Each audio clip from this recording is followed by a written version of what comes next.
All right, what up? Tech packs are due. Am I coming in clear? Yep. Hey, welcome to the show about shoes. I'm actually thinking about changing my Instagram handle to like husband and dad, shoe guy. And that's it. I think the tagline for Tech Packs Are Due should be the only shoe podcast ever. Even though it's absolutely wrong. It's just the only shoe podcast ever. Hey, the only shoe podcast in the biz. All right. Exactly. Parentheses by footwear designers.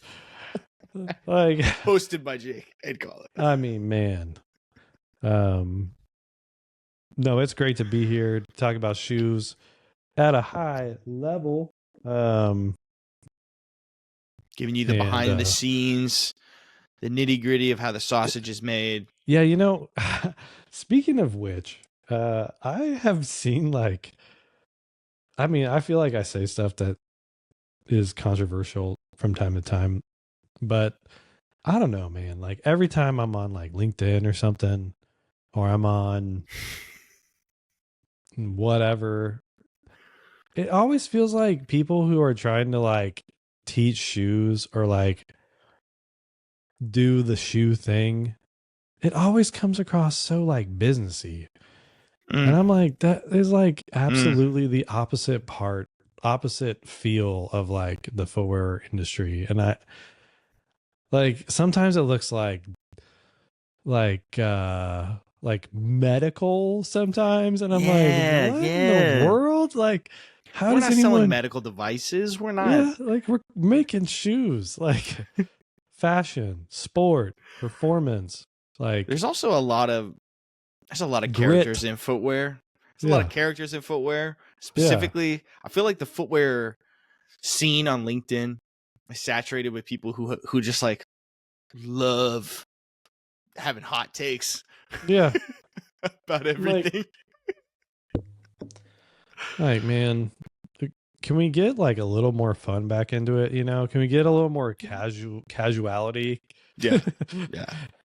Back into it. As I mean, that's what footwear is. Footwear is about. You know, there's swagger and there's confidence and all that stuff. And I think the industry, when you're in it, you kind of have that feel as well. Like it's not braggadocio, but it kind of is because you're like a footwear guy. It's like whatever. But it's so I like when I see like someone in like a sharp suit, like a pantsuit, you know, like sport jacket, like pushing shoes or pushing classes. I'm like, man, how does anyone take that seriously? Like, what shoes they have on? Oh yeah, like what are they wearing? What shoes are they wearing? Like picture class like that. Like I like what EBJ does. Like authentically herself. Yeah, she's not like, I mean, there's a graphics that aren't like amazing, but she's a developer, and so you're like, cool, yeah, oh yeah, developer, got it. And but like she posts her cool stuff. She talks about it in like a very authentic way, and it's not, I don't know, it's not so. But also like, I gotta say that. I mean, maybe this is weird for me to say, but also like the people who have the hot takes who are like that are also they artificially create conflict, and then they're like, by the way, I'm available for contracts.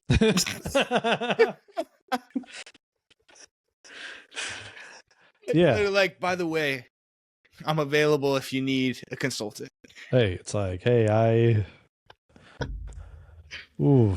I'm gonna tell you why this footwear is really bad. Also, hey, throw your man. I don't work at a big brand.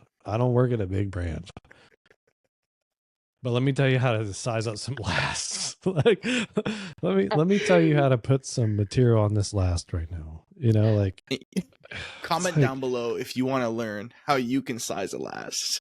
Yeah, it's like, hey, for my $50,000 course. Yeah, right. Now, everyone should 1,000% take courses from Mike Friton. 100%. Okay. Yeah, don't get it twisted. Don't get it twisted. Don't get it Mike twisted. Friton. Mike Friton is legit. Is legit class. And that's a guy you need to learn from. Just like be aware of, I mean, I don't know. It just doesn't, something's not right. So I hope like our podcast comes through like we're real.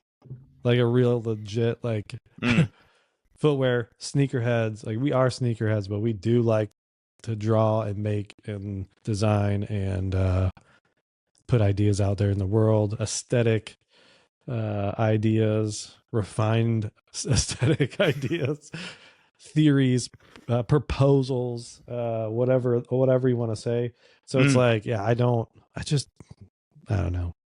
That's one reason. It's like kind of saying like, hey, you should see us and hopefully see a mark of like authenticity, but also a bit of fun, much like what we just said. But hey, you know what? We only have 150 subscribers, and we're not like we're not a giant business. Maybe people are just, they've got. I don't know. 150 the pocket. 150 people subscribe to the only footwear podcast ever. It's pretty big. This is rarefied air. No one's gotten 150 ever because this is the only footwear podcast. If you're tuning in, you're listening to the only one. Thank you. And you know what Sneaker News does? Hey, that's not Complex. Those guys. Hey, that's not. Shout out to Brendan Dunn though for 11 years. He recently just left Complex. Excited to see excited to see what he does with the rest of his career. What he's going to do next. I think he's got some big stuff. I think he's going to call us up and be like, "Hey." I think so. I think he might. Considering we're the only footwear. I'm gonna keep saying it. You're right. I think I need to expect a phone call. Yeah. So, we talked to Mike Friton. Yeah, we did. That was a while ago. We haven't recapped. Usually we do that directly after, but May was crazy. We talked about that. It's been busy. Yeah, it's been nuts. Now it's June and it's almost over, and that was crazy too. That's okay. But yeah, if you haven't gotten the chance, go watch the Mike Friton. Well, finish this one and then go watch the Mike Friton episode. Yeah. Super important. It's kind of like our first time doing like a little mixed media. We did some B-roll here and there, partially because we had to. Yeah. But just getting to talk to Mike is amazing. I was talking to Jake after this or offline. It's like we're one person removed from Bill Bowerman. He was like Bill Bowerman's right-hand man at the start of all this. So learning from Mike in his thought process and how he works. Like I said, he doesn't like to consider himself designer, but I think he really does use the design process in his work, and it's just a different way of thinking. And I think, seeing that side of footwear and footwear design in the industry is really important. Yeah. Every time I think about that episode, I just think, what did you mean? Like, like when he was like, yeah, I was making cleats with Bowerman, and he's like looking over my shoulder kind of a thing. And like, he said like, oh, Bowerman used to always say, build it lighter, and like all this stuff. And I'm like, this is kind of legit. Like I don't think Bill? Bill like said that? it's one of those things. I think when I think about it, I'm like, there is a greater significance to this than what comes out in words. Yeah. I mean, this guy is literally like, he is the reason behind a lot of the success of Nike, Well, and if Nike succeeds, we all succeed. And if Nike, and he was behind some of the foundational work of that brand and its trajectory in its biggest and mightiest times, and so I think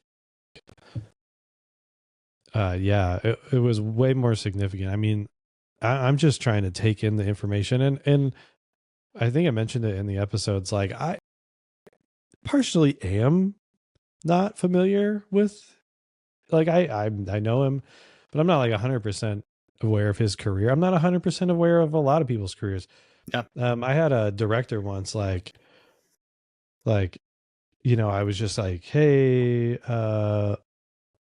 something, or like someone made a comment like, oh, did you see the new Predator? And I'm like, I didn't know. Or no, like a golf shoe. I was like, I didn't even know you play golf. He's like, I was a director at Golf Adidas for like 15 years. I'm like, I don't read up on you, man. Like, I, am sorry, I didn't know I was talking to Tinker.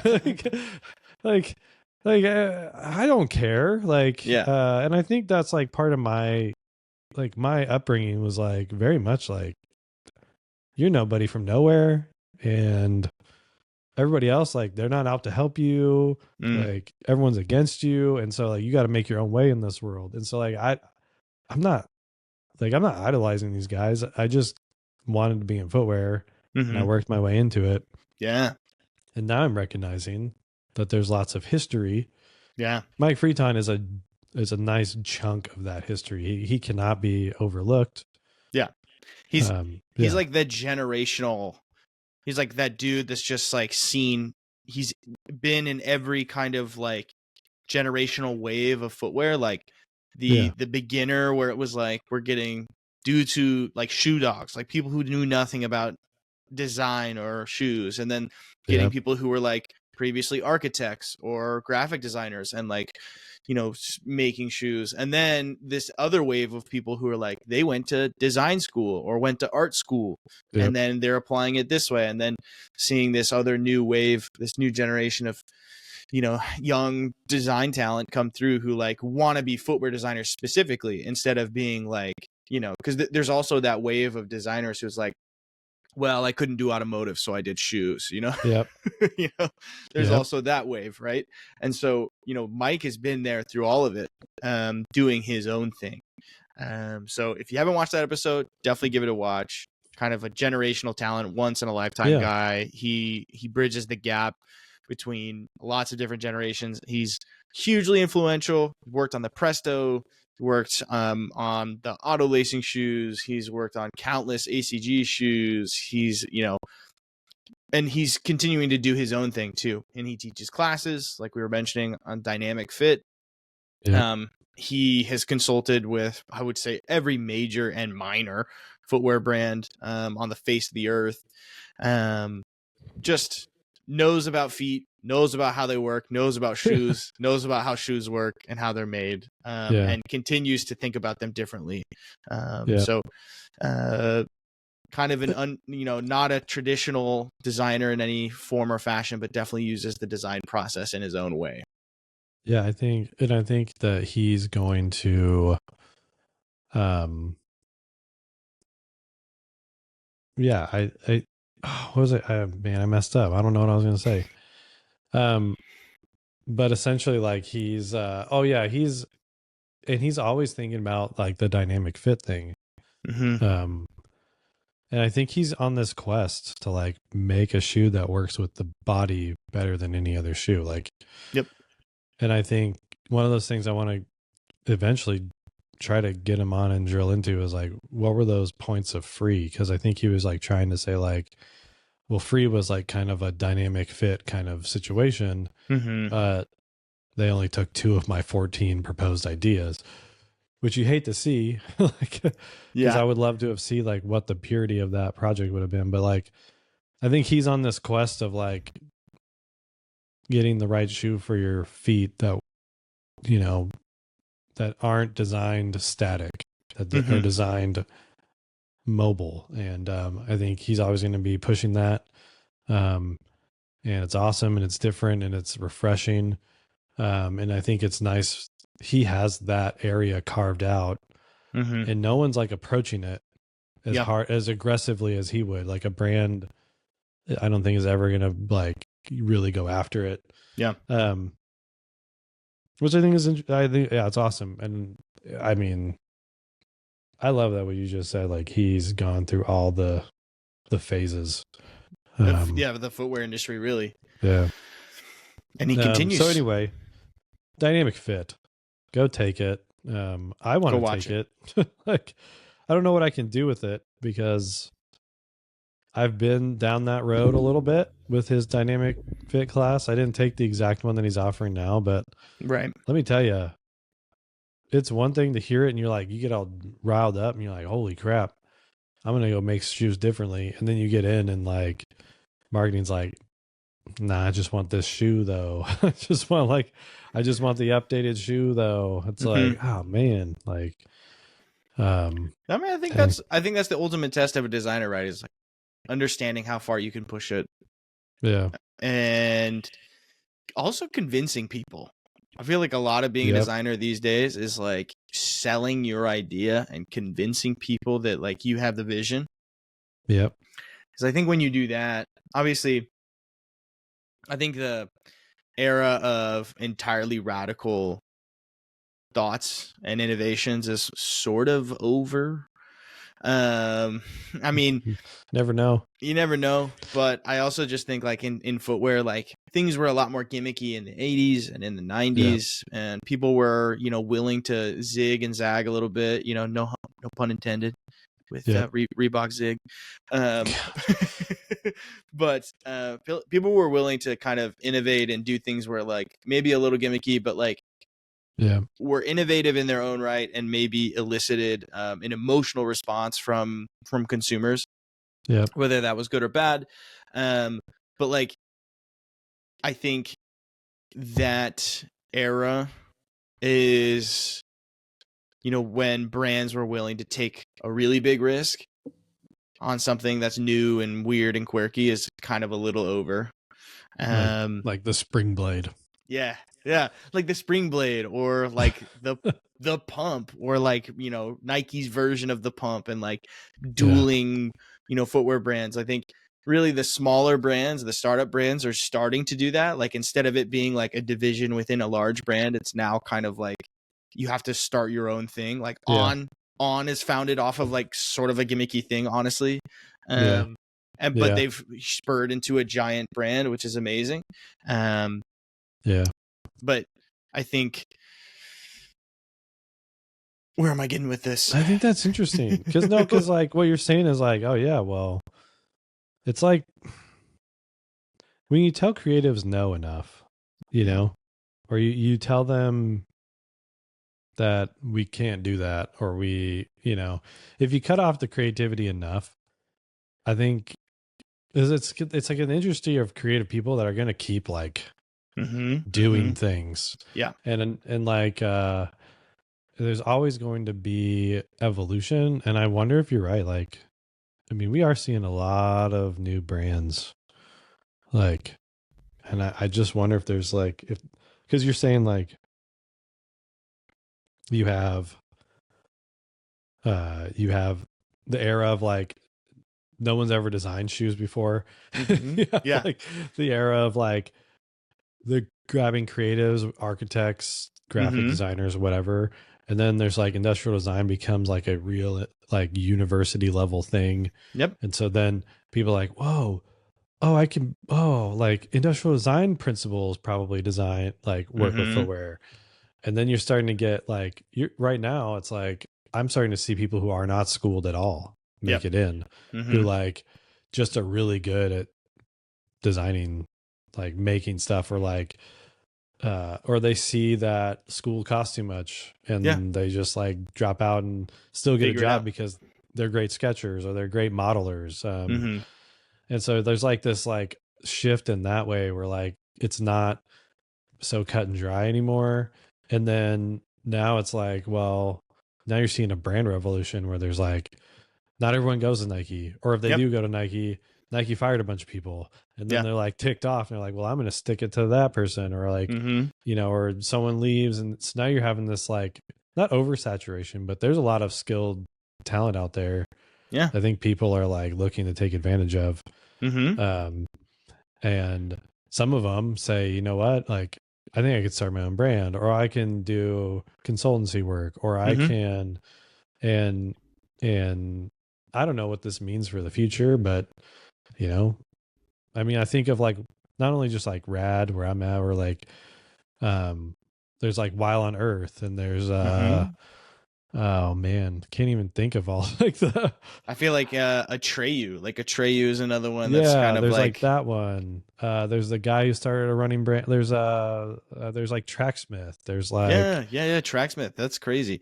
There's like On is a one, and Hoka of course was kind of born out of that. But it's like, yeah, I think there's just like gonna be I mean, I think that's something exactly. Like, I think that's where we're at. And so like back on the note of like pushing ideas forward when you're working at a bigger brand, or you know, when you're like kind of faced with marketing and they're like, yeah, that's great, dynamic fit's cool, but I need the next shoe though. It's kind of like our job as designers to like microdose the innovation that we can into what we are able to build. We work within constraints. That's why we're designers. We don't just have all the freedom in the world. Right. But now we're seeing innovation has to be born and supported through other companies that aren't, that are in their infancy, and then that can kind of zig and zag and do weird things. It's just kind of like in life, when you're a kid, you're exploring and you're licking the walls and the ground and doing weird stuff and putting your mouth on doorknobs and like you're learning, right? And then you get sick, and then you're like sick forever, and then you learn that you can't do that because you're sick. And that happened. And then like you get older and older, you take less risks, right? So when a brand gets older and older, they take less risks. So what happens? What childhood did you have? I was looking at a lot of doorknobs, honestly, as a child. None of my kids have done that at all. You're not letting them grow and learn, Jake. I've never turned the corner and seen one doing that. Dude, I will. When you're a kid, you explore things with your mouth. You didn't eat dirt as a kid? Come on. Hey, I will tell you this one, though. The other day, my kid took a piece of toilet paper in the bathroom, threw it up in the air, and tried to pee on it in the air. Shooting practice? Like, that's amazing. Like oh man. Like clay pigeons, man. I was like, what? Where did you get this idea? Where did it come from? And then didn't have the thought to clean up. Just like left it. Just left it. See, that's what I'm talking about. You take more risks. But then, you're Jake, you're a full grown man. You have children and a wife. Yeah. You're not going to do something like that, even though it sounds kind of fun. It's like target practice. That's right. Because you're going to have to clean up. So anyway, potty talk aside. Yeah. That's awesome. When you're younger, you can take more risks. And as you get older, you can't. And I think the same thing is applied for companies, Yep. Even though we tout these other companies as being more innovative than the next, like let's take Nike, for example, right? Yeah. Nike had so much market share lost in the last 2 to 3 years, and everyone cited that it's innovation. But really, like, they have very similar product to everyone else out on the market. Arguably, we're the ones who got us there in terms of the market. But because they have this reputation for being the brand that pushes the envelope, and they were taking less risks, kind of hot off the heels of their own pushing the envelope, it allowed other people in the space to start pushing the envelope in different areas. And that interested people more than what they were doing. And it kind of seemed like they were just playing it safe. Yeah. When in reality, they do crazy stuff all the time. ACG, you just don't see it. ACG, like, they just have so many SKUs. It's like, I think some of it gets lost in the shuffle. Yep. I mean, it's like kind of like what's happening with Asia right now. Like, a new shoe comes out every week. Yep. I can't even keep up. Mm-hmm. And then Nike, they try to push, but then like they got like an SB coming out, and they've got like Nigel Sylvester, and then it's like Travis Scott. You're like, whoa, like Kobe, yeah. You're like, whoa. It's like everything's like blowing up all the time, and you're like, man. So it's like they got plenty of stuff going on. It's like, but there is windows. Like like I would say like don't, I don't know. I have two things. It's like don't count anyone out. Like ideas are going to happen. Yeah. Like innovation, whether in Nike or outside, it's going to happen. And Nike's going to, of course, innovate.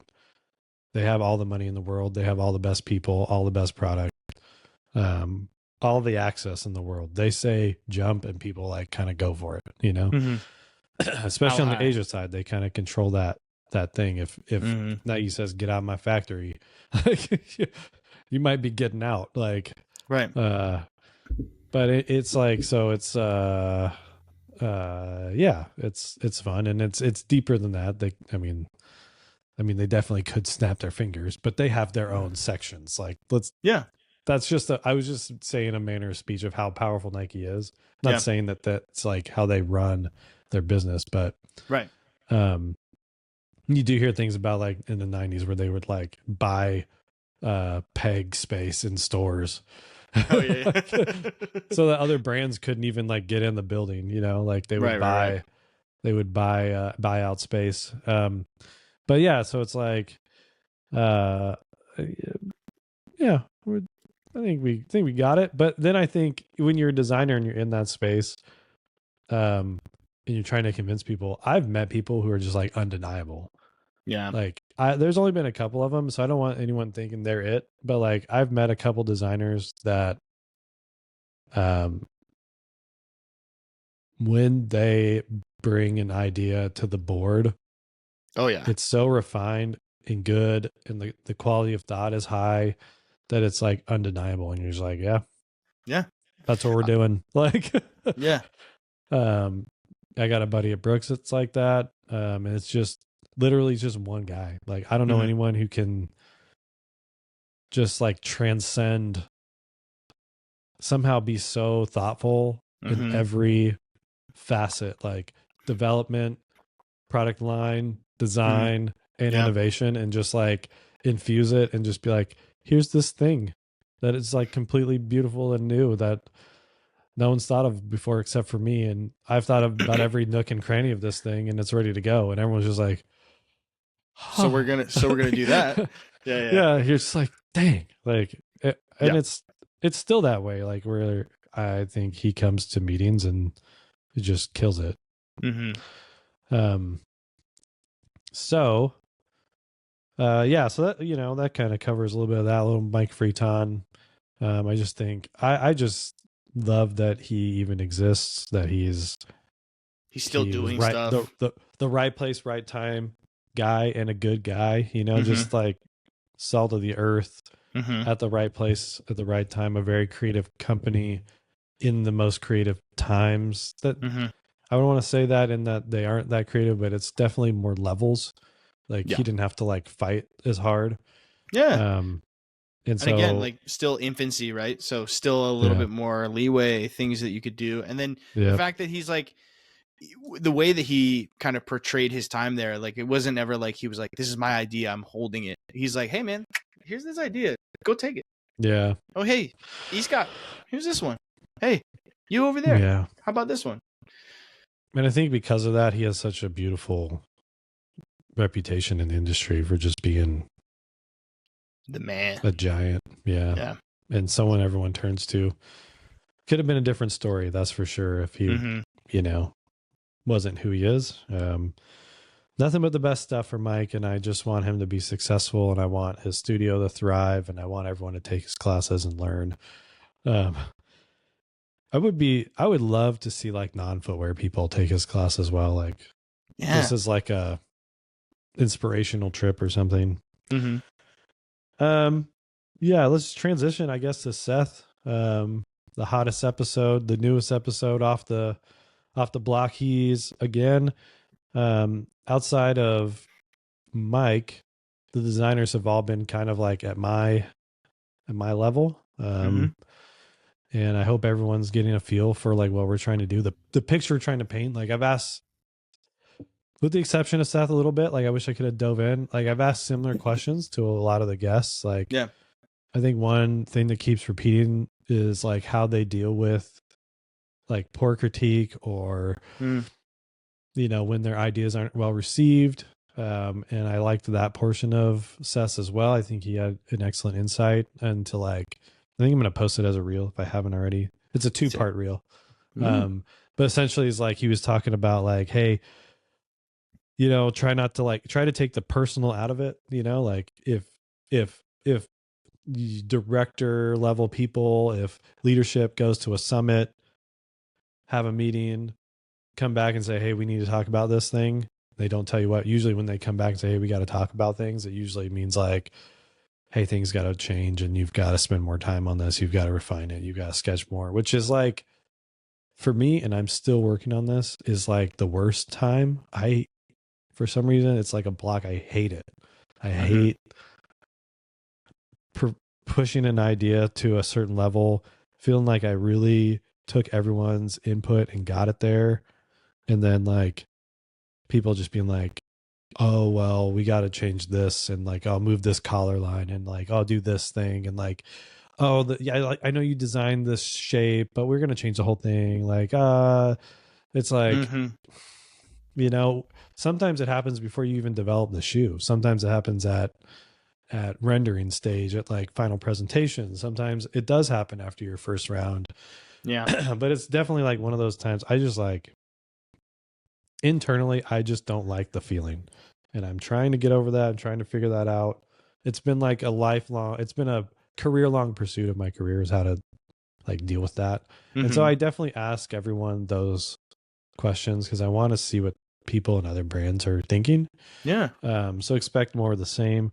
I think one thing I really keyed in on is him and I have very parallel, like almost like different universe. Like I felt like parallel I universe. could have been him and he could have been me. Like we could have like switched at birth. And yeah, right. Like we like very parallel careers. And I think, you know, we've heard from John, who was, you know, accountant. We've heard Daniel still doing it. We've heard from him, and we've heard from Valerie, very, you know, standard, you know. I think of all of those people, John is like the most different. Yeah. I feel like Seth was very much in my territory, where we came from like almost nowhere, where it's like, it's kind of a miracle we're even in footwear. Right.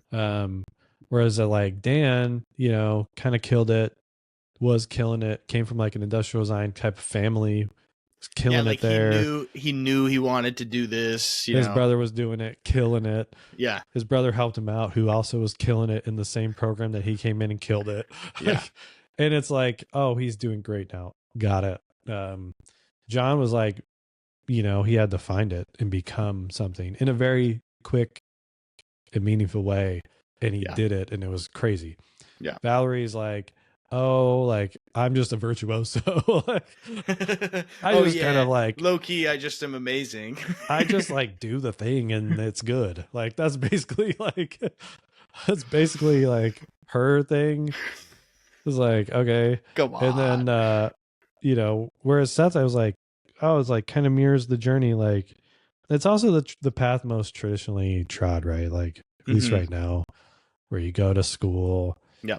You find out industrial design is like the thing, and you go to it, and you're learn principles, and you get it. Tired of sketching iPads and sketching objects with fillets on, or squares with fillets on it, and yeah. Or like he talks about like, you know, sometimes ID school is like whoever designs the best soap bottle gets like an A, you know, or like the most beautiful laundry detergent thing. Yeah, it's like the best mouse, the most ergonomic computer mouse. Yeah, right. Yeah. It's like, is this really measuring the talent level of a person?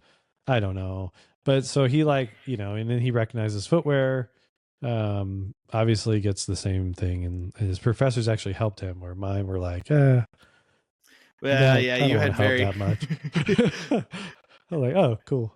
It's kind of what those professors are known for, but yeah.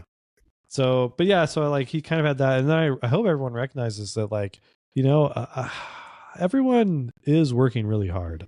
Mm-hmm. These designers, while it sounds like they, are doing really well, it did not come without like, nose to the grindstone. And I mean, Seth has had a prolific career, so I would like advise that everyone, entry level, non-entry level, trying to get in, really like our guests are our guests for a reason.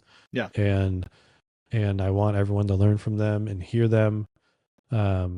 Mike is just a legend. Glad we got him on.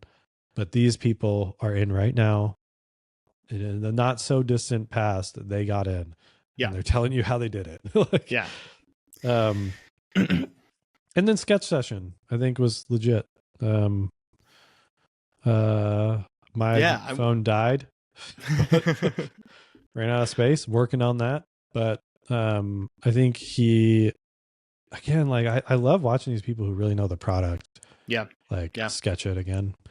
Well, and then like, we talked about this a few times before. It's like we're usually sketching product that they did already. And so like, how many times has that hand been trained to do that line or an iteration of that line? Like we were talking about, Yeah. So, and like, and we talked about maybe like at some point giving people the prompt of like, hey, like, we're going to sketch the shoe, but also like sketch it the way that you kind of like maybe really wanted it to be, before it got kind of like, committed. Like, sure. And maybe that'll change, various, with various organizations. But like, one thing that we were talking about is like, I love seeing these different people's styles and like what they put more or less emphasis on. Yeah. So like, I feel like John, when he was doing his sketch test, it was like, he put a lot of emphasis on like getting the vibe right. And like the motion, and like just getting the vibe right. And then like Valerie, I felt like was a lot of like color and detail was like, and then now with like, I was talking to you about this. I was like, I'm always like a stickler for shape. And I like feel like whenever I sketch something, I'm like really focused on making sure it looks like a shoe on the shelf. It's like very, very stock on a last looking sketching. But then it also feels a little lifeless. And so seeing like Seth's like very stylized, like he was sketching a running shoe, but his bottom view like looked very much like a basketball shoe with like an outrigger. But that emotion is like still fast and the style is nice and it just looks, it evokes emotion, right? Yeah. And so he was very fast. Oh yeah. I didn't know. I just thought he was doing a lateral view. So that was like the biggest surprise for me is when he like turned around and was like, here you go, man. 3 views. I'm like, oh, boom. Like, dang, man. Which was, it was shocking. Always something to learn. Yeah, I was like really, I also enjoyed the story of the Rebel. How like small little tweaks to a shoe like make something fresh and new. Is basically what he said. He's like, I realized like, oh, if I just change one thing a little bit, it becomes like a new thing. And it's just like the sum of the parts of the Rebel makes it the Rebel. It's just really cool. I mean, the blocking is like, I'm only now recently in my career like understanding how blockings can really like change a shoe. Yeah. And I just love that streak down the front. It's like off center. I love that heel line. I think I mentioned that in the I've always liked that it came off the collar rather than from the tooling. And I just was like, yeah, that rocks, like the whole thing. And then just hearing stuff like I never even noticed an eyelet. There was an aglet, like a metal aglet for one of the eye row pieces. That's crazy. I would have never noticed that. Like even sitting there with him, I just like didn't. I like felt it, and I was like, oh, whatever. I just like brushed over it. But there's a metal aglet for like one guy who like ripped through one of the eye rows. That's crazy. Like lacing, and he's like, oh, cool. We'll just put a metal aglet there. We'll just put that out. That would have got shot down so hard in any project I would have ever done. Yeah.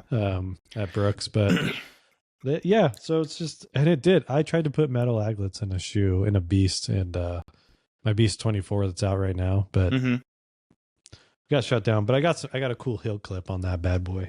Boom. Is that right here? It's somewhere.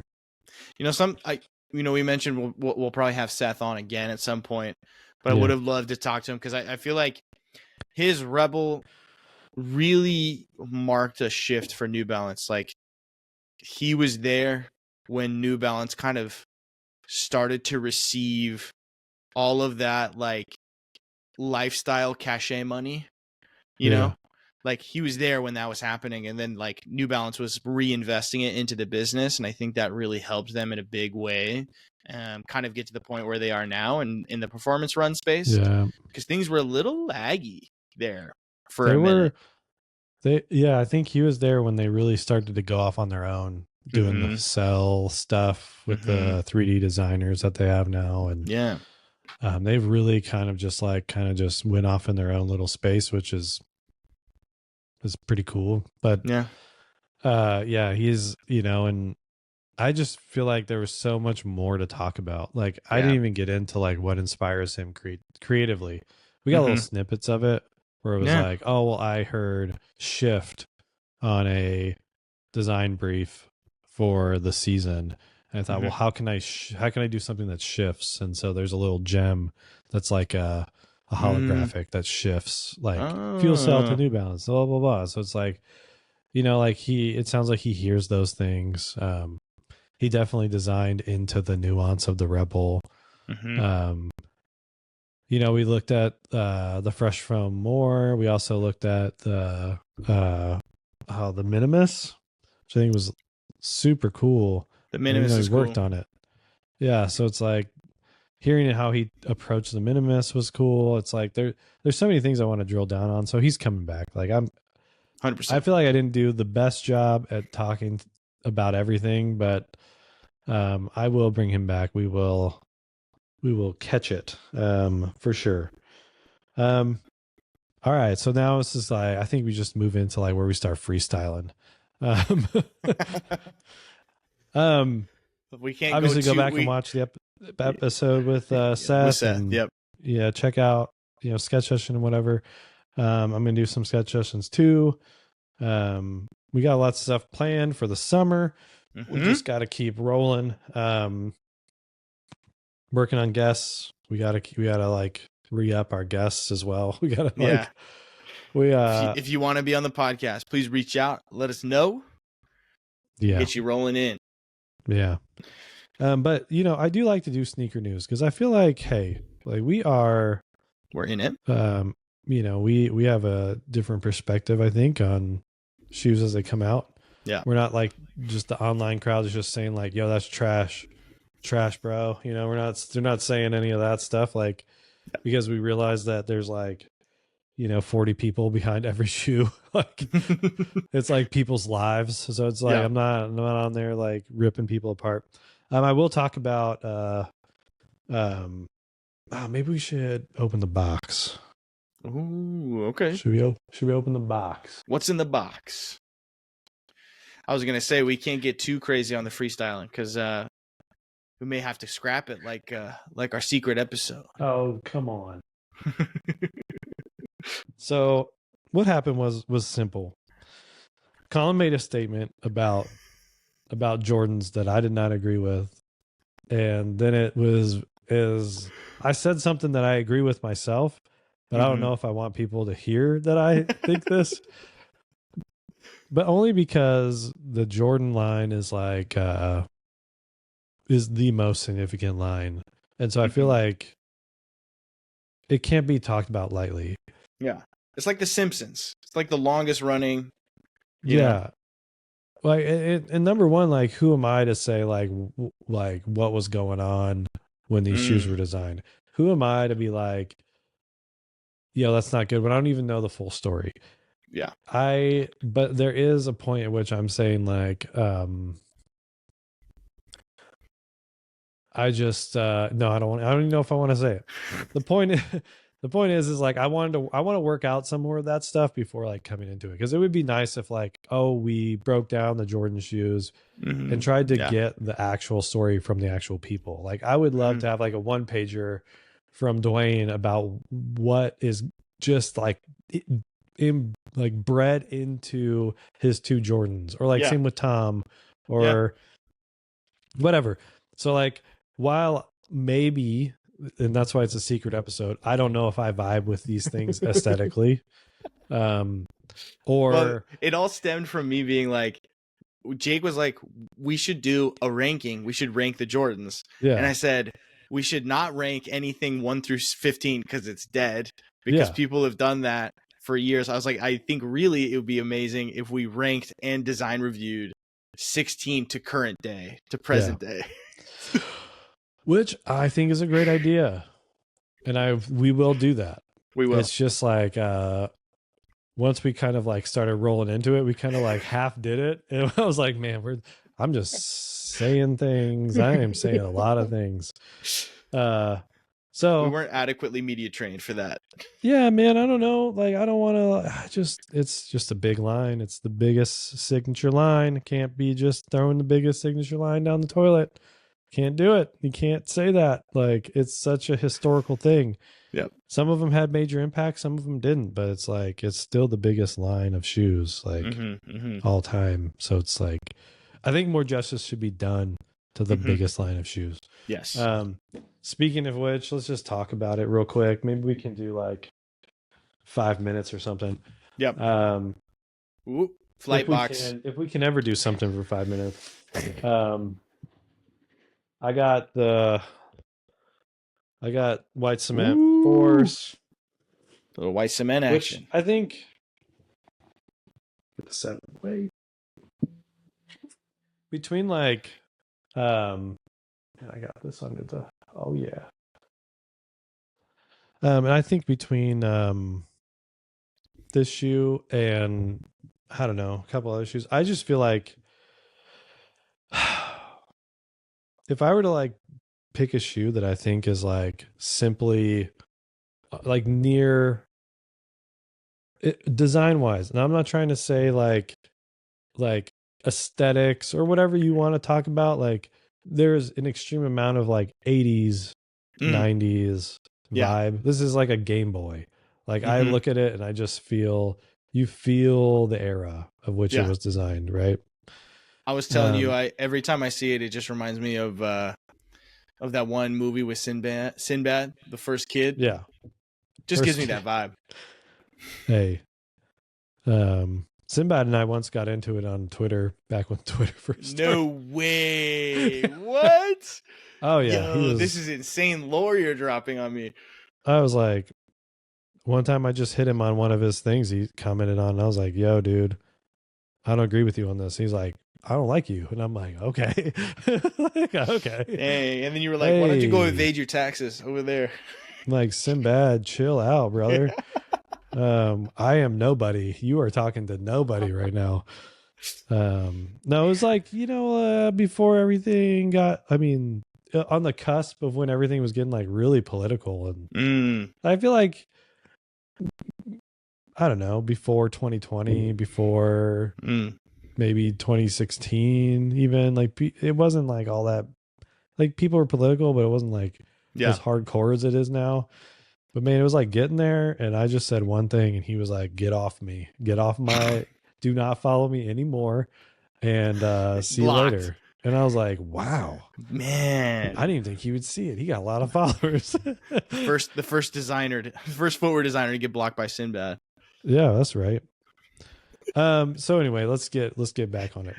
Wait, let's get Sinbad to endorse the podcast though. Sinbad, come on the podcast.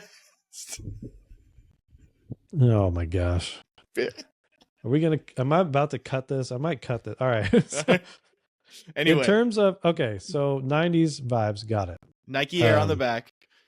Nike Air. You got to have Air, right? Like no jump, man. That's the thing.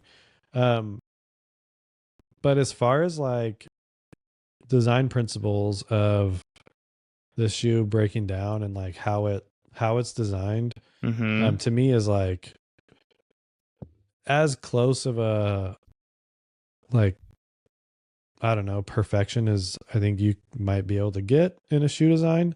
Just how like how the panels, and you know how you have like hints of things happening, you know, so that you draw your eye around, like the heel counter external pull tab like barely peeks around, so you want to turn it.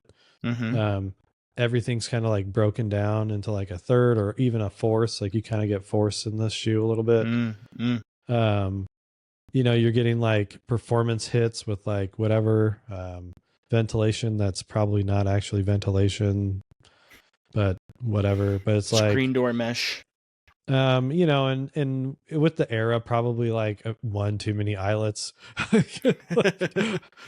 I mean, that's a lot of eyelets. Do you need them, you know, like 9mm spaced out, and like, do you need that? I don't know. Do you need 3 going through the front one? I don't know, but as far as like how these lines move, like, and how they interact with each other, I love that they're mirrored. You know, that's what I've always appreciated about the 4 is that like the peek through of the. I feel like that was probably difficult back in the day. Like whoever in Korea or wherever they were getting these manufactured had to do the tooling for that in the 80s. Hats off to you. Trying to get the because like that's one piece. The PU midsole does come up in between the rubber piece that's in the toe. You know, all of that is designed that way. It creates a little heel cup, and then it dips down, and then creates kind of like a crash pad, and then also has like that rubber piece. Right. And yeah, I mean, just and now it becomes more casual wear nowadays. But it's, I mean, in its time, it was, you know, a mark of performance.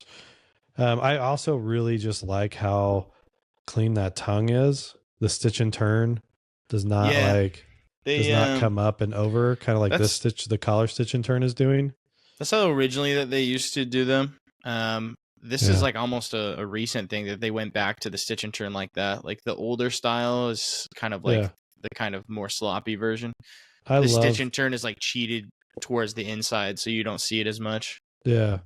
I think this is dope, like how they finished that. So when you turn it, all you see is leather up to the edge. I still don't understand the rare air thing. They were thinking like kids would flip the tongue down. That's why it's upside down, the label. Yeah, right. Yeah, like but no one's flipping that tongue down. No one's flipping tongues. That's a notorious tongue. That's like, you know, put your gene behind that tongue. Yeah. Yeah. I just think like, you know, it just is all harmonious, which is like what I aim for when I'm designing shoes. Like, I just feel like top to bottom, it's just so clean. I mean, it's hard to know how they, like, I mean, they were that clean back then. The radiuses are nice. Textures are good. Even the stars, like, I don't really know that I understand why we got stars. Like, it's a carryover from the Air Force One. But it's like, you know, and like all the breakdown of the rubber and like the change of the herringbone on the lateral is like going a different way. There's just a lot of like awesome stuff, and I just think it's branded well. It's not over branded. You know, like there's just so much of this that I'm like, this is a lesson in great shoe design. Like, it's not overcomplicated. It's easy to read. But R.I.P. your pinky toes. Yeah. And honestly, if I see someone hooping in it today, I'm just like, what are you doing? But, and I think that was part of the controversy of our secret episode, is like, I just think tech has come so far that like, this ain't it anymore. Yeah. I think we know that. So that's why all the old heads are like, could you put a better insole in there? Yeah. Did you say, is that are you pointing that at me? No. All the old heads that love Jordans, they're like, could you put a better insole in there? Could you make them more comfortable? Yeah. Walking in Jordan 1s, dude. They got plantar fasciitis, dude. I mean, there's not much else to say other than like that's how I feel about this shoe. Like, and this is also the shoe where like Jordan, what is it? They said this is the shoe that was the difference, or because he was wearing the bread when he had the shot over Craig Elo, the bread 4, and they were saying this is the shoe that he wore when he went from Mike Jordan to Michael Jordan. This is the shoe. Heard that. I take your word for it. This is the shoe he wore when he went from Mike to Michael. Man, which is like another, its own thing. Debut of the Jumpman. Yep. So, anyway, that's a quick little teardown, but the reason why we're bringing it up is because there is the leak of the Jordan 40. Times 10 that shoe in your hand. So I don't know how everyone's feeling about it, but we are looking at it and we're kind of just like, initial impressions. I like it. Yeah, it's not bad. I'm here. I haven't left the building. I really like the outsole, man. I really think. There was a comment that I've already seen that like hits it right on the head. I think basketball today is like, okay, cool. What's the tech? What's the fit? And is the grip good? And that's like, make it look like however you want. If you want it to look casual, like these older Jordans, like I'm holding right here. If you want it to be like that, that's fine. Yeah. That's fine. But bring the tech, Nike, because everyone else is. And so I'm wondering if there's a plate. I'm wondering if there's. Well, it obviously has Zoom X, right? We talked about that. That's fine, but how are you using Zoom X, right? Like there's other it's Zoom in X a carrier basketball phone. shoes. Yeah, that's fair. It's like, hey, like bring it. And the fit's got to be good. The laces have to be great. I mean, everything is just, it's got to have a level of premium cushiness to it. Yeah, it's Jordan, there has to be. Yeah. We were talking about how it feels a little blank, but honestly, the last few have been blank. Like the 39 is super blank. Like, but it had the embroidery, right? Is that the one that not all the models had that though. Right. Not all the colorways had that. And like if you look at just like even the release colorway, like the embroidery is white on white. And also that story was so shallow. It's like, oh, this is the wear pattern from a 29? What? Like this is the wear pattern after we spray painted a 29? Come on.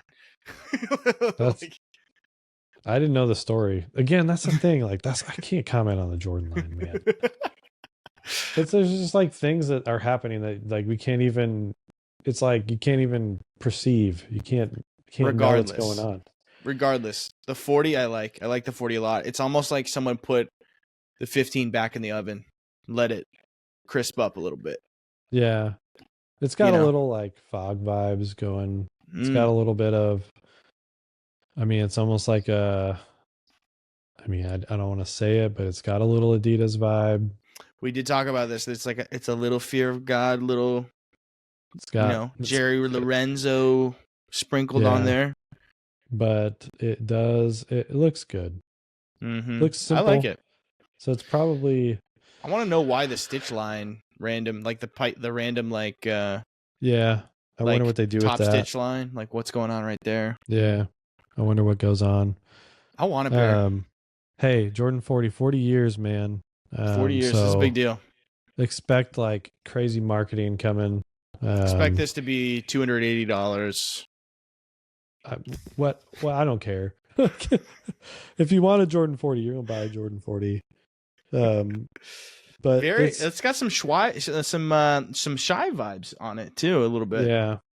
So I think that's what like leads us into the next. I mean, thumbs up, thumbs down on Jordan 40. I'm thumbs up. I like it.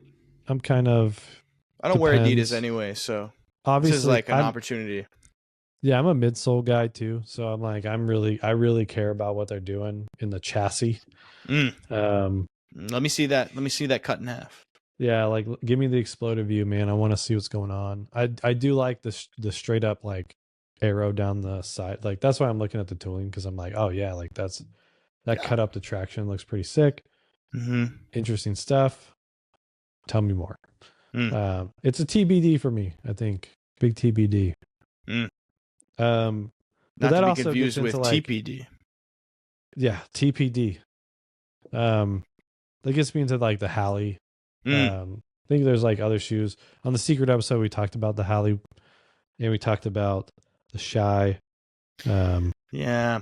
But I think in terms of sneaker news, and then shout out to Oklahoma City, who won tonight after Halliburton went down, tore his Achilles, dog. I mean, gosh dang. You hate to see it like that. Like it was Kevin Durant vibes, man. It was all bad. Hurt to watch it. Yep. Because as soon as it happened, they showed the replay. I was like, nope, that is not good. But we wanted to talk about the shoe, the SLAHI, HALI vibe, HALI 1, SLAHI Benberry kind of mix up. As we looked at the shoe, I mean, I think hey, man, I think we talked about it. It's like, I think the best thing going on is the cat. Yeah, the logo like mixing with the top line is sick. Very sick. I think I just need like more colorways too. It's just too much. We talk about like stories, right? Stories. Like you got a toe story, you got a midfoot story, you got a cat story, you got a heel story, you got the herringbone story, then you got the brain story, right? Like I got a lot. There's a lot on the palette, right? And I know SLAHI does the brain, does the fingerprint, does all that stuff, but it's like it's a ton. And which I think is why they're doing a very neutral tone. Like for the first one, all kind of like monochromatic. I think they're trying to just chill it out a little bit.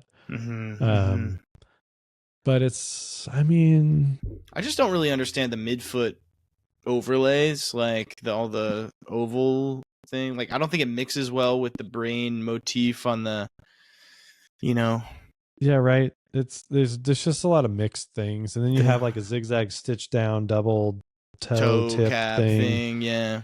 Kind of mixed emotions on this one.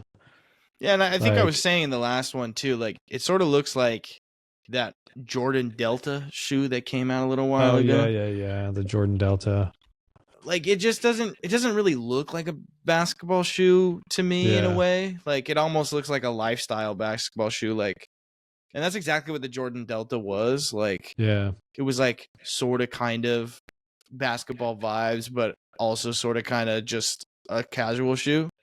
But I think about this in like, I just think also in the terms of where Puma's at with basketball. I mean, you got the Mellow, which is always like outrageously just blown out, which is, I think, again, like it's fine if that's the personality and that's what he's asking for. Yeah, and people like Mellow, and people who follow Mellow want that. Cool. You got this, which is like, I don't know, the identity is it's kind of all over the place. But then you have like Breonna Stewart, you have the Stewie. I think it's also like got its own flavor. It's like very much in that same realm of the Mellow. I just feel like they just gave the Stewie to SLAHI Benberry, and they were like, yeah, here you go. Yeah, like I do think this one is better, and even though we just said it's too much, it's got a bit more simplicity than what the other shoes they've been putting out. That's fair. So yeah, Big Cat, really cool. I think the integration of the logo is sick. Yeah, when Daniel came on and talked about how cat is hard to put on shoes. Yeah. I was like, when I saw this, I was like, oh, that's how you do it. That's cool. Like it's just a big cat. I almost wish it wasn't. I wish it was a little bit more forward, because it's all so monochrome.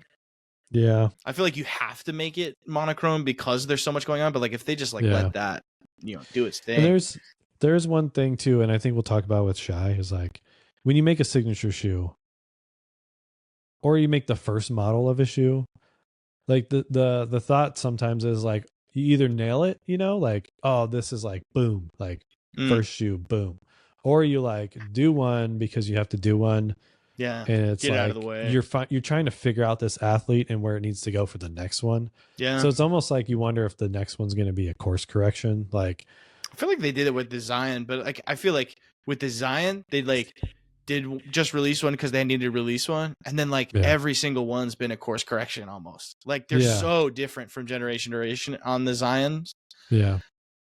But I see what you're talking about. I mean, yeah, like look at the Jordan 1. Obviously, like in retrospect, it's a hit. But like when we look back, like if you look back at the history, like people didn't really like the Jordan 1. There's like, Yeah.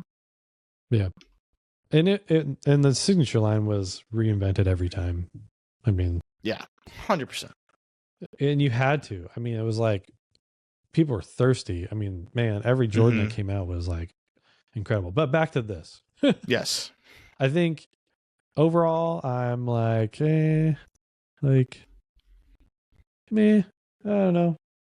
Yeah. Could be better, could be worse. Does not look like a shoe I'm super interested in playing in. Like, I don't know. Nitro Tech plus a plate. Seems cool. I don't know if it's doing it for me in terms of a basketball player, but design wise, I'm just interested in seeing what the next one is. I don't know how long this lifespan of this one is since the NBA's done now. Yeah. I don't know how long they're going to keep it around. I do think the outsole's cool. Outsole's cool. Little stubby plate. Yeah, I'm interested. I like where the plate extends, that it gives a little propulsion. I get it. Yeah. But yeah, I just want to see what. I don't know. I don't think I'm gonna get it. Like, it's not like the Kai 1 or the Kai 2 where it's like, oh shoot, like I want to get this in house. Yeah. It's like okay. Like, okay. Yeah. All right. We'll see what the next one is. The SHAI, however, now we're talking about it. The SHAI 1, I think is a pretty dang solid first signature shoe. Oh yeah.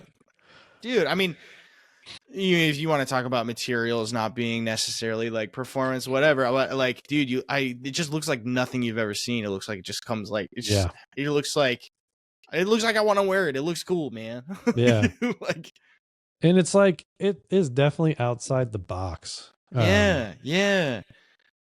It's something that I would expect from a niche brand. Like, not Converse. I wouldn't see it like as a Converse shoe. Do we know who designed that one? Let's talk to them. Let's get them on the pod. Get that dude on the show, man. Let's get whoever designed the SHAI 1. Come on. Get on the pod. We got to talk. We have to talk. Just tell us. Just tell us. Like, what's the story? The tongues fly. I mean, the stitch and turns crazy. Yeah, the stitch and turns. I mean, can't even talk about it enough. The stitch and turn, whatever that, a flare? I don't know what it is. Yeah, whatever that is. Speed form. I love how like the toe cap like immediately tapers down. It almost looks like, dude, Bruce Lee should be wearing these. You got half overlasted. I mean, that is just like, it's crazy. Doing a lot of things. It's like what I always wanted Iverson to be, but it isn't. I can see that. Like the logo is sick too. I mean, hey, just to put the graphics on, like the logo's sick. Yeah, and there's nothing to it, right? They're not trying to like hit you over the head with a graphic. They're not trying to.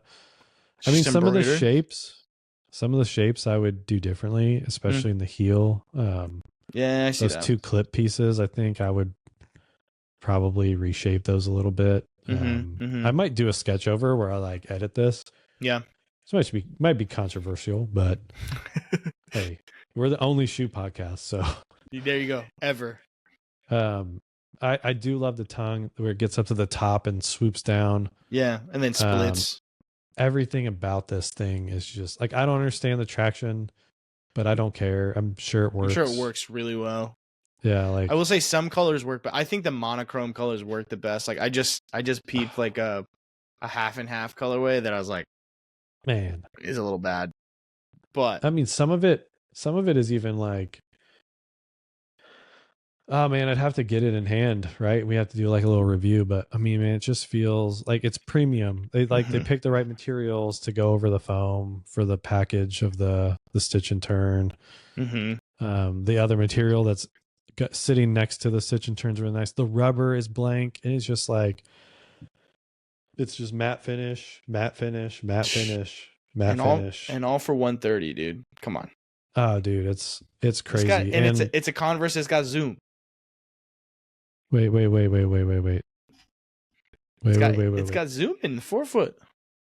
Yeah, so I'm just reading it. Like he said, I pour my heart and soul into the SHAI one. Says SGA. From performance to design, every aspect of the shoe represents my passion for the game. Dude, it's good. It's real good.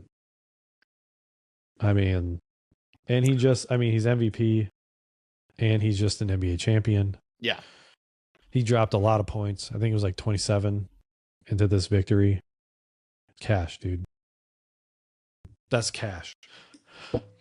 Love it. I think it's awesome. I think it's a hot start to a good signature line. So you got two new SIGs, man. That's crazy. 2 new SIGs from starting, some people who are coming up. Like, I don't know. Like, hey, I don't know how far away Curry is from retiring. I don't know how far away LeBron is from retiring. Closer than these guys, to just say the least. LeBron's like 40, almost 40. And I don't know Steph's age, but I think they're about the same. And it's like, I don't know how much longer they're going to be around. So it is interesting to see this new guard kind of coming in. Yeah. And so we'll see. I mean, we got Ants, on his second. These guys are getting their thing. It's changing. The world's changing. It keeps going. We've already talked about it a little bit. Footwear is going to keep rolling. The last thing I want to talk about, that I'm super excited about, and I think this is going to be touchy, is that Caitlin Clark PE is coming out. And let me tell you something. That shoe, I think it looks dope as any other shoe. Like, I'm looking at it right now, and Colin's a big freaking hater, but dude, I think it's dope. And dude, Colin, and we talked about this before. The thing that's really getting me on it is that they're calling it a Protro Max. So they're putting the air back in the heel. They're putting the pod in. They're putting the big stack. That's good. They're putting the big old boy back there. Big old boy. So I mean, I can understand being stoked about the tech I'm aspect. Stoked about that. That's tech. good. That is good. But come on, man, it's a navy blue shoe. No, it's not, dude. It's more than that. It's the fade. It's the heel colors. The heel counter fade is sick. And the swoosh fade and the tongue fade. But the swoosh fade it's an outline. Come on, man. You got Caitlin Clark. You're gonna give her Are you gonna give her a navy blue shoe? Come on. Yes. It's the team colors. It is hot. That's not just a navy blue. That's like midnight. Well, dude, it's gonna match all of your navy blue polos. It'll be great. Midnight paired with like blaze orange. It's like, I don't know if she picked the colors out. Maybe she did. Yeah. Clark, tell me if you got them. You know what I'm saying? We're the only footwear podcast. Tell me what you got. Tell me the process, please. How did you work with Nike on this one? I like her rookie of the year ones better. They look like the Ultraman dunks. The Ultraman dunk one, dude, that looks sick. Dude, they're also doing a Nike orange box Kobe coming out. And I'm here for it. Like, hey man, I'm all for Caitlin Clark getting a signature Kobe PEs. I'm stoked. I'm stoked for her. Yes. Stoked for the shoe. It's a navy blue shoe though. Come on. Stop. It looks really good. You haven't seen this Kobe in this color before. You haven't this combination has not been done. Okay. And I like the Kobe PEs. 5. And PEs don't normally come out. And so it's like, that's true. That's fair. I mean, normally you see Indiana Fever PE and you're like, well, I guess I'll never see that shoe. But it's like they're stacked the tech, they're releasing the shoe. I think it's a win for Nike. I think they should be doing stuff like this a lot. All right. I mean, every so often. You heard it here first. Well, like every so often, like you see they obviously, this shoe is dope. Yeah. I don't care what you say. Navy blue shoe aside. The shoe itself is fine. I just think it's it's too much navy blue. It looks mean, is all I'm saying. And it's got the tech to back it. I get it. It's the tech plus it's a PE plus the feel of the Caitlin Clark. It's like all of it together. I hear swirling around. I hear it's it. Making a splash. Like, I think it's gonna be pretty hot. I think it's gonna be hard to get. It's gonna fly on sneakers. you're not going to get a pair unless you enter like 4 accounts in, like you know what I mean? You get your brother, you get your family, you get everybody rounded up. You're probably not going to get a pair. If you can't though, it looks like you can get them for your Caitlin Clark player in NBA 2K. Yeah. Go ahead and put it on your put it on your Fortnite character. Put it on right. Get your Fortnite. Get your Fortnite dunks. You'll get those before you get these. Oh man. But man, no, I just, and that shoe too is like another signature line that's like I put Jordan at like top by a large margin in terms of everything, significance, the amount of brain power that's been put behind it. I think Kobe's like right next to it. We talking like signature lines or just like total shoe lines line, in general? Like signature models, like I don't think LeBron is like, I don't know if I'm putting it at top, maybe it's top 3. I think you're just not a big man. You don't get it. I think KD and like LeBron are kind of swappable for me a little bit. I would go LeBron over KD's lineup. Yeah, for sure. I would do it too. But there's like a couple KD. There's always so much great cushioning technology in LeBron's, I feel like. I mean, 9, 10, 8, those are masterpieces. Dude, Zoom Generation is also I love the Zoom Generation, bro. Oh yeah? Generation. It's so comfortable. I'm staying signature model, like what he puts on his feet. That's the one, man. The Zoom Generation is a signature. It's the one. It just wasn't the one on technicality. The one, anyway, it's a great shoe. It's a great shoe. Yeah. It's kind of like SHAI vibes a little bit. It's got like all that stuff. It's got the suede. It's different. It's got a clip. There's different. It's got finishes. It's got and full stuff. length zoom. Yeah. It's good. Zoom. Every shoe, man. Zoom Strobel, please. Gosh. Put it in every shoe. Man. I think every player's got to be like, hey, did you put Zoom Strobel in my shoe? They'd be like, no. Like, do it over. Take it back. Hey, they're like, hey man, this is your price point. You don't get Zoom Strobel. Well, it's in a lower I don't know what they put it now, but Paul George, they did like a halfie. It's like half Zoom Strobel, half Air Max Strobel. You remember that? Yeah, it was like Air Strobel, just regular Air, and you're like. But then they did it in half. Yeah. And then they put a Zoom bag in the bottom loaded Zoom bag. Yeah, what is that? Let's stop bottom loading stuff. Stop it. Stop bottom loading the tech. Let's put it. Like, I want it right underneath my foot. Yeah, like in the mix put the plate on the bottom. Put the plate on the bottom. But in the mix of signature lines now that we're talking about it, like, but think about Kyrie. Kyrie had a lot of awesome things. PG, I don't have high up there. Yeah, PG's not high. It was worn by a lot of people. Yeah, it was like in terms of tech. PG3 was kind of cool. That was a cool moment. But I think Kyrie, the Kyrie line was up there. It was doing its thing. I mean, for traction, yeah, 100%. I feel like Kyrie's line did like a million things for traction, but like it was always like like there's no cushioning in those things, those joints, bro. Yeah, you're sitting on the floor. The Kyrie one was a good example of a shoe where they put it out, and like, I think let's they just just get it out. Yeah, they don't really know. It's kind of like the HALI. It's like, I think that's true. The Kyrie one's like, what about this? What are we offering this thing? And I bought that thing again, full length herringbone traction, no traction. Yeah. And I would take it out on like, I took it out on dusty courts. I took it out on like college level floor. And it still didn't feel like it had a lot going on. I feel like they didn't really catch their stride until the Kyrie 3. Yeah. Right. So it's like, yeah, it's again, like, I feel like we put a lot of stress. We put a lot of pressure on the signature shoes. I feel like, yeah. Back in the day, they used to just be like, here's the Converse weapon endorsed by Dr. J. Like, he just so happens to wear it. Yeah. Hey, pick yourself up on it, Wilson's down the road. Like, this is the Puma suede in a high top version, but it's also called the Clyde. Yeah. How do you feel about it? Yeah, like what was Spud Webb wearing, man? It's like he was wearing like Patrick Ewing? Kareem, man. Kareem and all those people. They were just wearing like whatever. Who was signed by Atonic back in the day? That's just not. It was Akeem. Yeah. Like, that is not a question to ask me. Dominique had a Brooks shoe. That's all I remember. Woo woo. Hey, when are we gonna see Brooks back in the NBA, dude? That would be wild. But here's the thing. That shoe, we all tried to bring it back. Mm-hmm. I never coming back. Yeah, all you like people trash anyway. I think it might come back. They're doing the whole lifestyle thing. I think it might happen. You think? Maybe as a low top. I could see a low top. They did do a low top.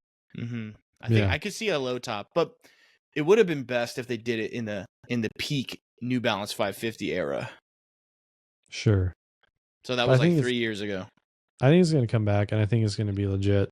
Hey, all the lifestyle bringbacks. Hey, hats off to Brooks lifestyle team or whoever's doing that. Yeah, I've talked about that in a sketch show, so I don't need to bring that back up. They're doing a good job. They're doing good. I think probably one of the. I mean, if you see one of those jobs open up, I think if you're a footwear designer, you want to get in. I think that'd be an excellent spot to like roll into. Brooks lifestyle, getting that off the ground. If you see that, I put your name in the ring. You know what I'm saying? I don't think there's going to be one open for a long time, but if there was one, hit up Jake. He'll write you a letter of rec. They don't want to hear from me. No, I'm just kidding. I don't think it might not go anywhere, but no, I would. I still love those guys, but no, I think that's a good spot to end up. I think about high pressure, low pressure situations. I think you get into like some lifestyle mixed with some performance, and I think that's an interesting place to start. Yeah. I agree. I don't think it's like, I mean, you can also just get dropped in the performance run and just go for it. But I think the lifestyle is pretty fun. Kind of reinvent some stuff, bring some stuff back. Cut your teeth on blueprints from like the 80s. Like that'd be sweet. Yeah. And if you have the opportunity to do a PE for an amazing athlete like Caitlin Clark, just don't make it all navy blue. Hey man, they got other ones that aren't navy blue, but that one's like they did like red and silver, and they did like some other ones. Yeah, the red and silver one is like the rookie of the year one. That one I think is sick because it looks like the Ultraman. You like the red and oh my god, the red and silver, sick man. What do you like a navy blue shoe with a little bit of orange on it? You're like, now you got me looking up Caitlin Clark PEs, man. That's where we are right now. She also has this like light gray with like hey, a really light blue. Our that one's a good one. One of our oh dude, she's got some crazy ones. Holy crap. The all silver is nice. Yeah, dude. The Ultraman joints. Okay. I like the Bella, the PE Bella. It's like a chestnut color. It looks like Pikachu. I wonder why they I just think it's interesting that they just give her like they're giving her like Indiana Fever, colorways. Yeah, they gave her one based off her dog, but she just did shoot around in it. I don't think she actually played in it. Yeah. Maybe the WNBA has tighter restrictions. Oh no, wait, she played a game in these. Well, no, I was gonna say, yeah, the rookies, man, the rookie of the year is dope. It's so sick. Like, it's like silver honest, bullet man. Energy. Come on, man, it's way better than the navy blue ones. Hey, man, step off the navy blue. I just like it. It's dark. There's like a dark blue shoe, like doesn't happen a lot, especially built like that. It's not a normal thing. I will say, like, our one comment about Caitlin Clark's signature being the best signature ever, that got a lot of views. I think because I just hashtag Caitlin Clark, and of course it's a hot topic. But hey, man, if people want me to be the commenter of the Caitlin Clark era shoes, like I'll do it. I'll be that guy. You are that guy. We are right now. But hey, no, I'm pumped. That's a dope shoe to drop. I'm sorry. You're dumb. and blue shoes are sick. You're wrong. And I'll go silver shoe any day, but whatever. No, I'll take them both. They're both sick, especially the mirror polished heel clip. I think that's. Oh yeah, dude, the chrome heel clip.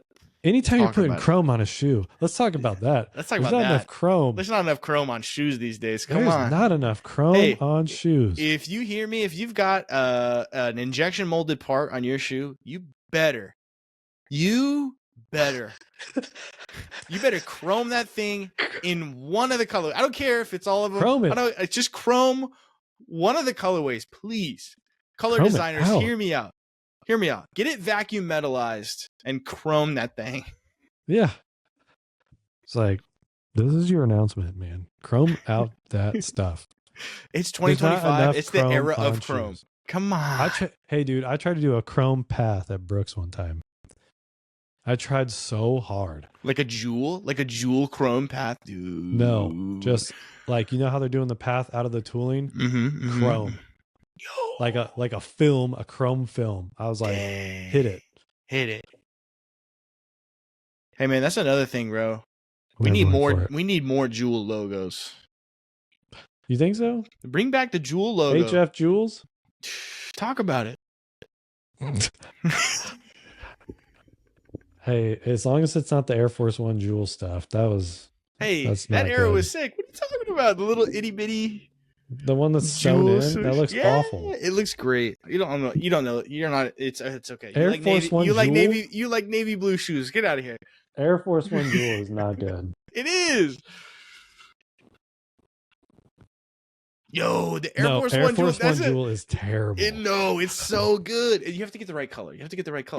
The white with the red jewel swoosh with the jewel bottom. You don't get it, man. These are hot takes, but the jewel is terrible. The jewel is great. What?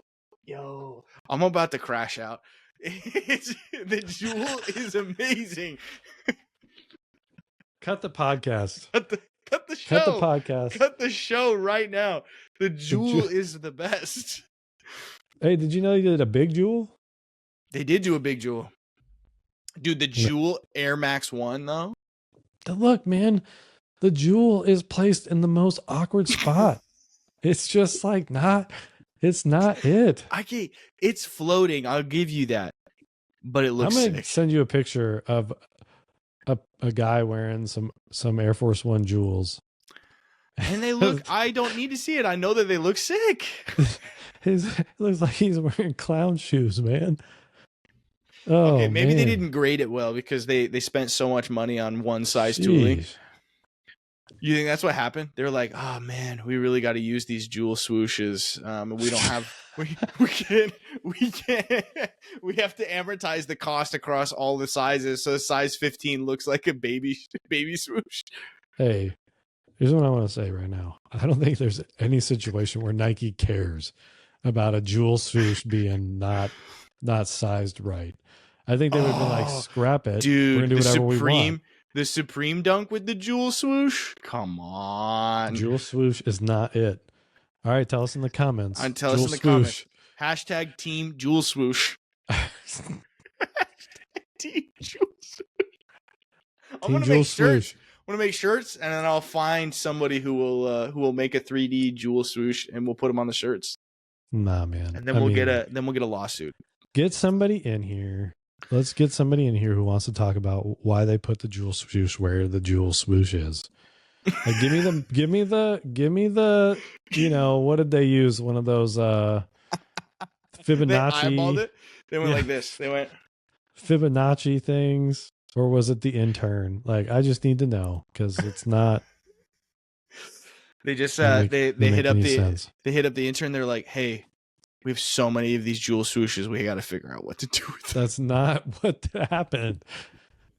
If Nike had a jewel swooshes a mile high, they would not care.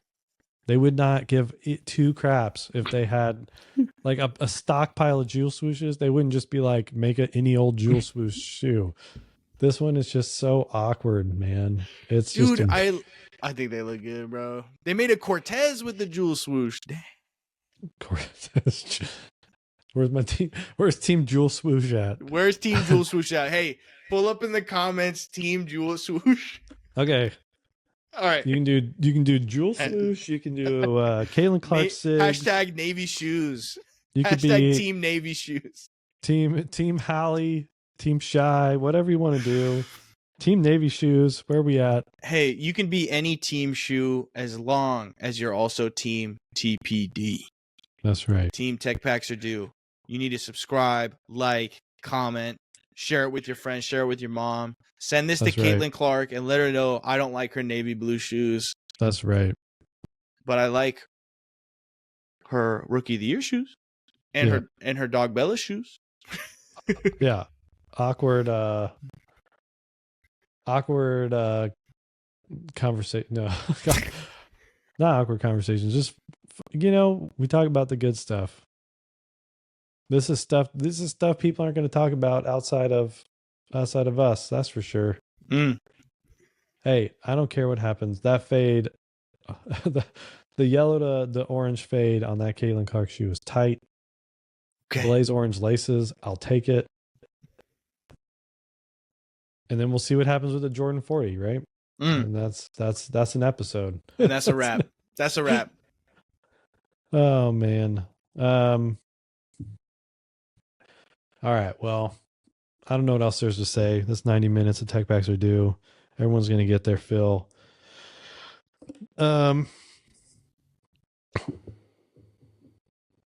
This, the bread version of this is one of my grails. I don't have it. I sold my. What? I got the bread for when I worked at Foot Locker. I got it for 30% off. And I sold them to buy the headset you own now, the VR headset. So in a way, you have a pair of bread for us. Yeah. Size 13. Oh, hey, look. It was stuck in the shoe. Yeah. I mean, hey, that's us. Tech Packs are due. The only footwear design podcast out there. Ever. Only podcast about shoes ever. I think we're just going to keep coming back. We'll get back into the real not the real stuff. We'll get back into the serious stuff as we keep going. Got more sketch sessions on the way. Got more guests on the way. Big guests. They keep getting bigger. And we have no. And then Colin has to do his own episode with somebody. So we got that coming in the mix. But yeah, stick with us. Keep liking and subscribing. If you want to hear about footwear content from people who actually live and breathe footwear as their daily routine and job, and have been it, done it, produced shoes at the same time of all these things, that's what this podcast is about. I guess that's it. We'll see you next time. Tech Packs are due. Peace, guys. I'm Jake. This is Colin. Team Navy Shoe.